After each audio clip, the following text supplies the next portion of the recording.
Siapa yang nggak kenal Rocky Gerung? Pasti orang Indonesia kenal lah. Filsuf yang dasar, yang top. Yang secara formal dia menganut agama Nasrani. Saya tidak tahu apa Protestan apa Katolik, tapi menurut pengakuannya ya itu cuma main-main aja.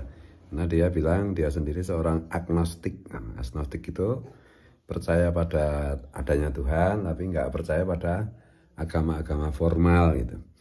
Nah, di samping Rocky Gerung itu seorang aktivis demokrasi gitu. Dia juga dulu ikut mendirikan Forum Demokrasi bersama Gus Dur dan yang lain-lain. Yang menarik akhir-akhir ini, apakah dipicu karena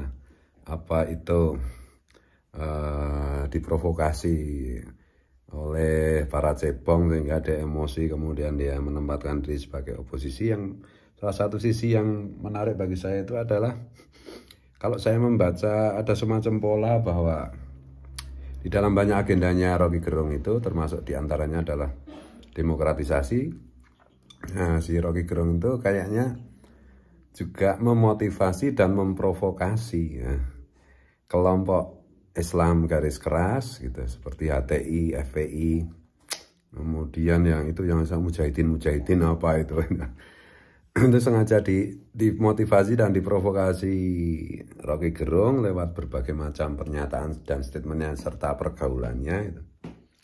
Dan mereka bersorak-sorai gembira itu, merasa dibela itu.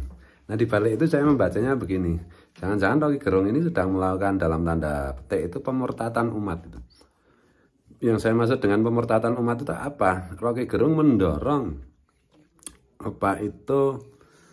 viralnya atau populernya kelompok umat beragama yang paling tidak bermutu, yang paling katrok, yang paling irasional dan yang paling buruk gitu, di tengah publik gitu. Supaya publik yang rasional itu makin muak, makin tidak percaya dengan formalitas agama itu. Dalam hal ini kebetulan Islam, karena mayoritas Islam ya. Kalau mungkin mayoritas Hindu apa Buddha, mungkin ya Rocky Gerung akan membela kelompok yang paling tidak bermutu dari kelompok mayoritas itu gitu.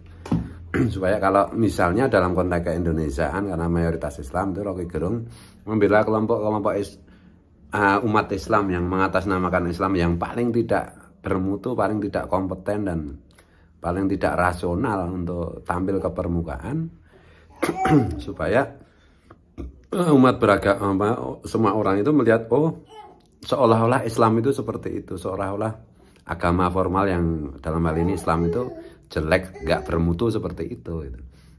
Rocky Gerung tidak mempromosikan Islam yang lebih mendekati ideal, yang lebih mendekati yang sesungguhnya, tapi justru memprovokasi dan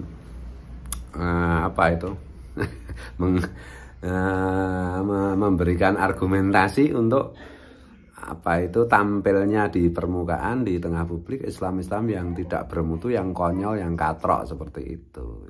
Ujungnya itu ya supaya umat Islam yang rasional melihat kok Islam kok jadi buruk kayak begitu. Orang yang tidak paham mengenai Islam yang lebih ideal, yang lebih mendekati Islam yang sesungguhnya, itu yang tidak tahu hal itu supaya mengira, mempersepsikan bahwa Islam itu memang buruk seperti itu, seperti kelompok-kelompok yang selama ini dibela oleh Rocky Gerung. Tapi ya itu sah-sah saja, dan saya menduga juga sah-sah saja.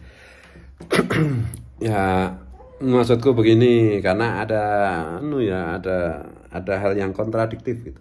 Rocky Gerung yang dalam tanda petik memuja rasionalitas itu memuja kelompok Islam yang irasional, memuja kesetaraan, memuja toleransi, tapi justru membela kelompok beragama Islam yang anti itu semua itu, yang mau menang sendiri dan yang lain-lain. Ya terserah aja lah, suka-suka.